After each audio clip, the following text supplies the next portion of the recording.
Hi everyone, ನೋಡ್ತಿದ್ದಾಗೆ ಗೊತ್ತಾಗ್ತಿದೆ ಅಲ್ವಾ, ಇದು ನಮ್ಮನೆ ವರಮಹಾಲಕ್ಷ್ಮಿ. ಹೇಗೆ ಕಾಣಿಸ್ತಿದೆ ಅಂತ ಕಮೆಂಟ್ ಮಾಡಿ. ನನಗಂತೂ ತುಂಬ ಖುಷಿ ಆಯಿತು ನೆನೆ ನಮ್ಮ ಲಕ್ಷ್ಮಿ ನೋಡಿ. ಆ್ಯಂಡ್ ಹಿಂದೆ ಇರೋ ಬ್ಯಾಕ್ ಡ್ರಾಪ್ನ ಅಬ್ಸರ್ವ್ ಮಾಡಿ, ಸೇಮ್ ರಿಯಲಿ ಟೆಂಪಲ್ ರೀತಿನೇ ಕಾಣಿಸ್ತೈತೆ. ರಿಯಲಿ ಒಳ್ಳೆ ನೋಡೋದಕ್ಕೆ ದೇವಸ್ಥಾನನೇ ಅಂತ ಫೀಲ್ ಆಯ್ತು. ಅಷ್ಟು ಚೆನ್ನಾಗಿ ಕಾಣಿಸ್ತೈತೆ. ನಿಮಗೂ ಯಾರಿಗಾದ್ರೂ ಬೇಕಾದರೆ ಲಿಂಕ್ ಅಂತ ಕಮೆಂಟ್ ಮಾಡಿಸ್ತೈತೆ. ಸ್ಯಾರಿ ಡ್ರೆಪ್ಪಿಂಗ್ ಈ ಥರ ಹಾಕೊಂಡು 2 ಅವರ್ ಮಾಡಿದ್ಲು ಕೆಲಸನ. ಇದನ್ನ ಇವಳು ನೆಕ್ಸ್ಟ್ ಮೇಲೆ ತೋರಿಸ್ತಿದ್ದಾಳೆ ನೋಡಿ.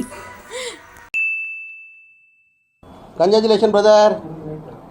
ಗೈಸ್, ಕುಬೇರು ರಂಗೋಲಿ ಬಿಡ್ತೀನಿ ಅಂತ ಯೂಟ್ಯೂಬ್ ನೋಡ್ಕೊಂಡು ಬಿಡ್ತಾ ಇದ್ಲು. ಅದಕ್ಕೆ 1 ಅವರ್ ಟೈಮ್ ತಗೊಂಡು ಏನಾದರೂ ಹೇಳೆ ಅಂದರೆ ಸುಮ್ಮನೆ ಇರು, ನಂಗೆ ಡಿಸ್ಟರ್ಬ್ ಮಾಡಬೇಡ ಅಂತ ತುಂಬ ಸೀರಿಯಸ್ ಆಗಿ ತುಂಬ ಶ್ರದ್ಧೆಯಿಂದ ಮಾಡ್ತಾಯಿದ್ಲು. ಹಾಗೆ ಅವಳು ನೋಡ ಏನಾದರೂ ಮಾತಾಡು ಅಕ್ಕ, ನಿಂದು ವಾಯ್ಸ್ ಬರುತ್ತೆ ಬ್ಲಾಗಲ್ಲಿ ಅಂತ ಕೇಳ್ಕೊತಿದ್ಲು. ಅಂಥವ್ಳು ಮಾತಾಡಲಿಲ್ಲ, ಬೈಕೊಂಡು ಇದು ಮಾಡ್ತಾಯಿತ್ತು. ಬರೀ ಇಂಥದೆಯ. ಫೈನಲ್ ನೋಡಿ ಹೇಗೆ ಕಾಣಿಸ್ತಿದೆ ಅಂತ ನಮ್ಮ ಲಕ್ಷ್ಮಿ. ಎಲ್ಲ ಮುಗಿಸಿ ಎಲ್ಲ ಆದಮೇಲೆ ನೆಕ್ಸ್ಟು ದೇವಿಗೆ ಪ್ರಸಾದ ಮಾಡೋಣ ಅಂತ ಪ್ರಸಾದ ಮಾಡಿದ್ವಿ ಆ್ಯಂಡ್ ಇಟ್ವಿ. ಈ ಥರಲೇ ನೋಡಿ ಮೇಕಪ್ ಮಾಡ್ಕೊಳ್ಳೋಕೆ ಬರಲ್ಲ ಅಂತ ಮೇಕಪ್ ಮಾಡ್ತಾ ಇದ್ದೀನಿ ಎಲ್ರಿಗೂ.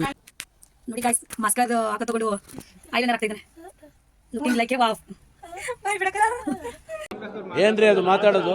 ಏನು ಮಾತಾಡ್ತಾರ್ರಿ? ಯಾವನ್ರಿ? ನಾನು ಮೇಕಪ್ ಆಗಿಲ್ಲ ಅಂತ ನಂಗೂ ಮೇಕಪ್ ಮಾಡ್ತಾವ್ರೆ. ಕಪ್ಪಿದ್ದೀನಾ? ಎಷ್ಟು ಕಪ್ಪಿದ್ದೀನಿ? ಸಾಕು ಬೆಳಗ್ಗೆ ಅವನ ಹತ್ರ ಮೇಕಪ್ ಮಾಡಿಸ್ಕೊಂಡು 2 ಫೋಟೋ ಪೋಸ್ ಕೊಟ್ಟೆ. ಹೇಗಿದೆ ನೋಡಿ ನಂದು ಔಟ್ಫಿಟ್.